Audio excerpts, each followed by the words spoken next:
not a Christian, but I want to repent and prepare for baptism. The thief on the cross was dying. It was his last day. What a merciful God we serve. And he offered him hope on his last day. But you don't know when your last day will come. So make the best of this moment. The final statement, I am a Christian of another denomination. I want to obey all of God's commandments. To obey is better than sacrifice. I was preaching in Nassau in 1995 at the Hillview Church. The Reverend gentleman, New Testament pastor for over 20 odd years, vowed he never set foot in the church, but he came. He came the night when I was preaching on the Sabbath. I showed from the New Testament that Jesus died the day before the Sabbath, that he rose from the dead the day after the Sabbath, and the Bible said the day on which he was raised was the first day of the week. I said, use your intelligence and reason with me. He came the next night, and I was walking back and forth, and he was sitting right in the front row, and I'm walking back to the pulpit to close, and somebody grabbed me from behind. It's a good thing I wasn't as weak as I am now.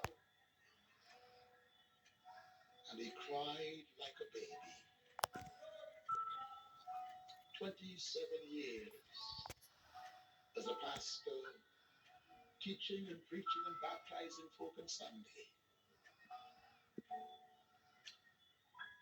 He said, you made a statement that I can't get away from.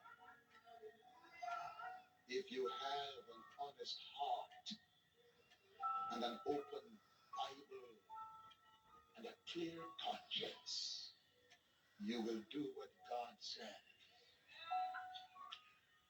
Sunday morning, Dr. Keith Albury, who died a few short years ago, he was the conference president. 50-odd persons walked out in the blue Bahamian Ocean, and he was one of them.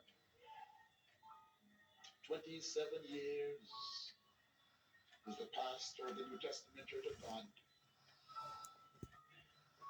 In the evening, we came back to church after lunch, and I sat quietly with him, and he said, you know, Pastor,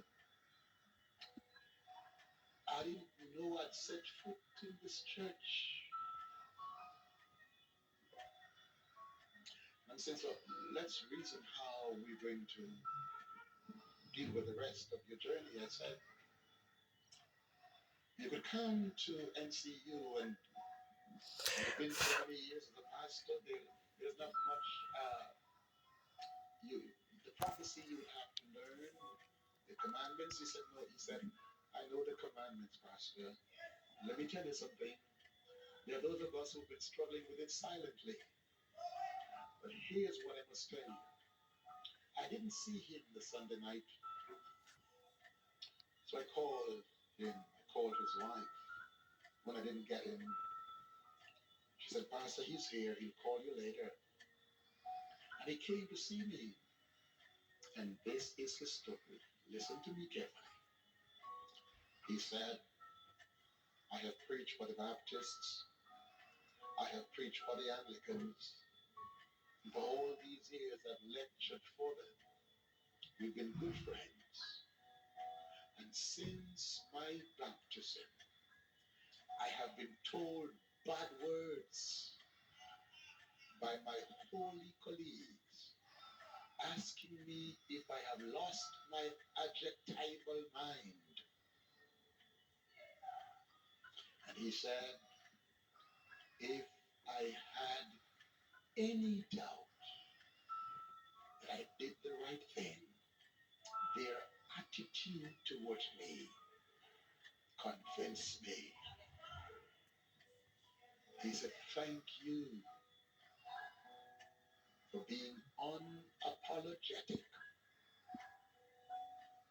in declaring the word. The Reverend Constantine Clark was the pastor of the United Brethren Church in my community. I went to his church as an AY leader, and our opportunity, every chance we get to witness. Somebody told him that the Adventist boy is in your church whispering about truth and commandments, and he went up to the pulpit and he cursed us out. I lived to see the Reverend Constantine Clark accepting the commandments of God and becoming a baptized member of my own church. He says, my sheep hear my voice. The last 7 verses of the Bible begins by saying, blessed are they that do his commandments. I'm going to put a card in your